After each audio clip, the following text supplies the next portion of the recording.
Hey there, and welcome to Real Brides. This is the podcast where we sit down with recently married brides to talk all things wedding, with real advice from brides who have been there, done that, and want to help you do it better. I'm Rosanna with Shotwell Productions, New Jersey's highest rated photography and videography company. Let's dive in. Thank you so much, Kristen and Kyle, for joining us for our podcast, where we talk with our brides or past brides about their wedding and the whole planning process and everything. So thank you so much for being here with us. Thank you. Thank you. So I know we've had like little chats before, and I feel like this is like a really big subject and it's a little taboo to talk about. And it really can be like the hardest part in planning already a wedding, right? Like you're in love. You guys have made these like big decisions, but it's not just the two of you guys. Sometimes the opinions of family members and friends who've been married or some that have never been married can be really difficult to navigate. Can you shed a little light on that for us?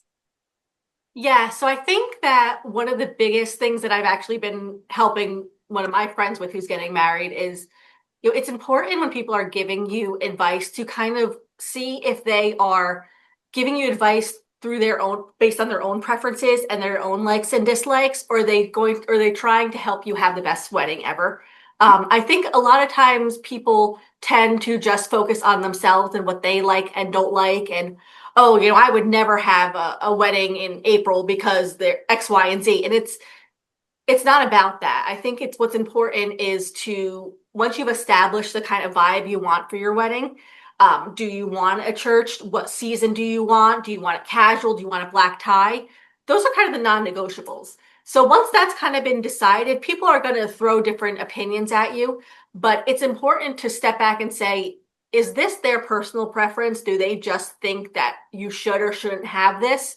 Or are they saying it from experience? A lot of times if I am helping my friend with her timeline for the day, I'll say, okay, we need more time after the church versus before the reception, things like that. But she and I have very different taste, so, I know that she's more traditional than I was. So I'm not going to be like, oh, why are you going and having, I hate wedding cakes. Why are you having a wedding cake? We didn't have a wedding cake. It's because you have to look through the lens of the bride. Yeah. And if they're doing something that you could offer an opinion that was helpful, then do it. But especially if you haven't planned a wedding recently, it's really hard. Yeah. If you haven't planned a wedding in the past 10 years, it's really, everything is so different. Prices are different.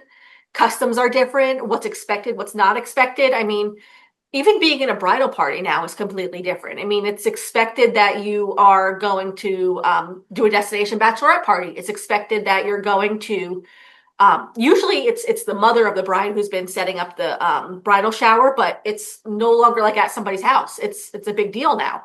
Yeah, it is a big deal. Like it's a whole other party that you have to plan.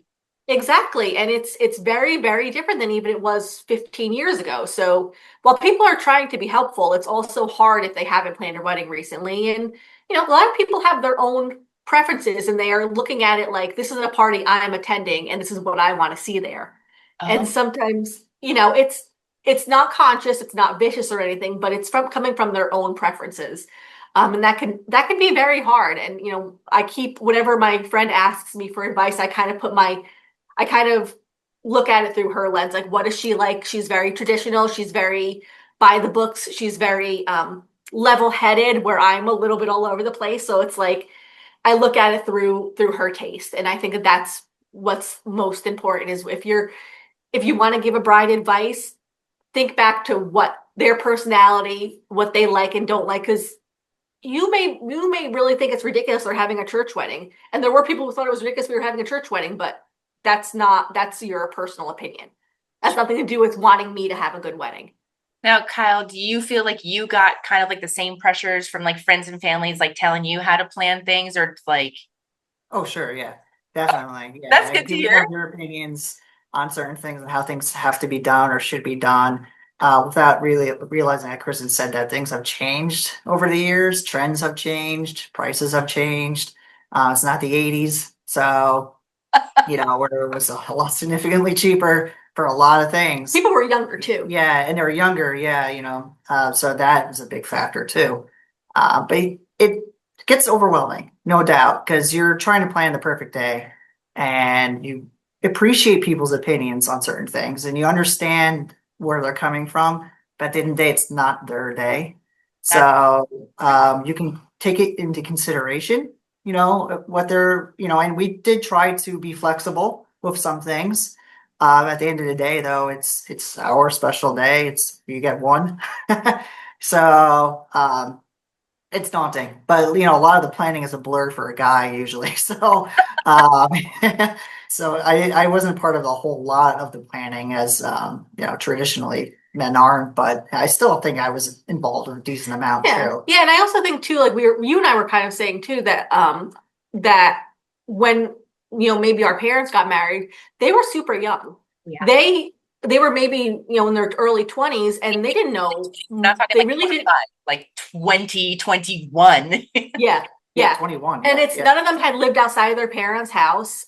Maybe they went away to college, but they hadn't been to a ton of weddings. Maybe it was a relative or something, and they relied on their parents for a lot of the ideas, a lot of the customs, help with what things like when you get married in your 30s, you've had this all planned for a while. Yeah, you kind of been to weddings. You've been to weddings. You've seen what works and doesn't work. You've gone to people's weddings and said, "Okay, I don't like that."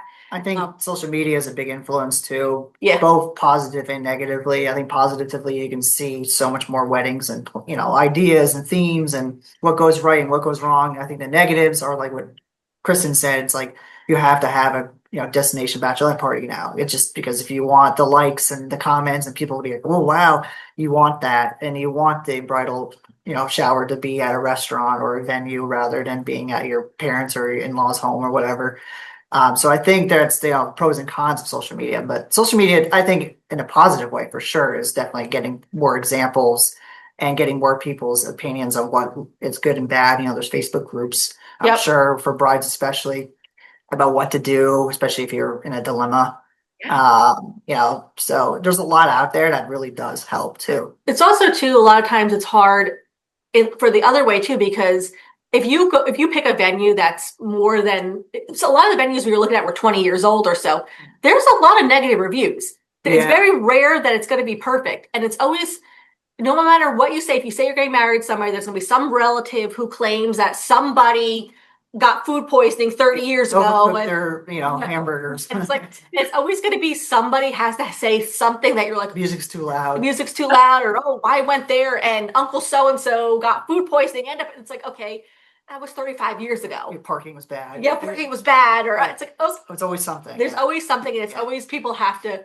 And we definitely got a lot of opinions about the venues. And some of that can be heartbreaking and just, you really have your mind set on somewhere and, someone says something, it kind of just puts a damper on it. Yeah. But at the same time, I think at the end of the day, we really loved the venue. Absolutely. I wouldn't change, at least in my opinion, I wouldn't change a thing with our venue. It was perfect in terms of location, the way it was set up. Our maitre d' was on the ball with everything. The food was, we heard comments about the food for like months out. Like random people were like my best friend, who I keep saying is getting married. She heard her dad like on the phone with a neighbor talking about how it was the best wedding he ever went to. So people who didn't have to say it. Yeah. So it's funny. Like your cousin's dad, her wedding down in Nashville was like the food was phenomenal. This was months later. Yeah. It's like, the food was phenomenal. Some of the best food I ever had. My uncle said the same thing, and his daughter was married just a couple months prior to us.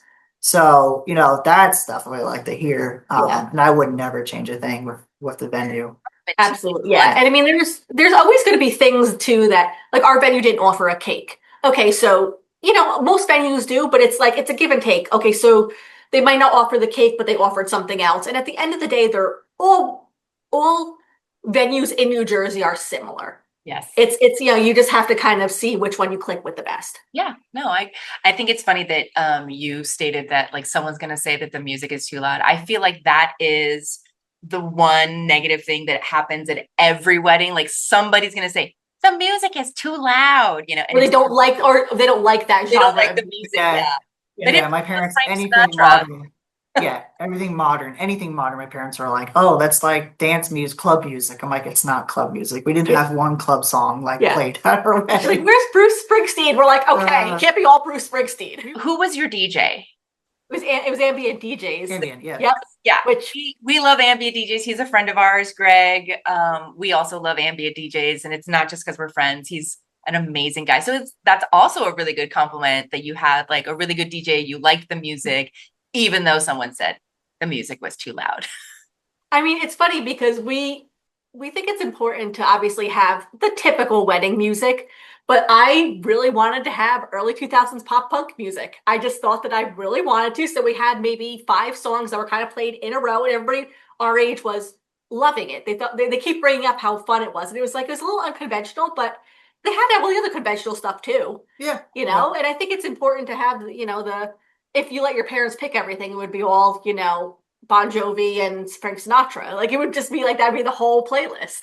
Yeah. No, we had a good, Yeah. different range of music. So that, And it really wasn't too loud. I mean, it was a no, actually, I don't think we got complaints about the loudness That's at all. So we did put the older crowd further from the DJ. So Yeah. Awesome. Well, thank you so much, you guys, for sharing your experience on our podcast. We really, really appreciate it. And we hope that you watch your episode. Thank you so much. thank Thank you. This is it for this episode of Real Brides. If you found something helpful, make sure to follow, subscribe, or share it with someone who is planning their I do. We have new episodes every week packed with more real talk from real brides. No filters, just facts. Thanks for listening and happy planning.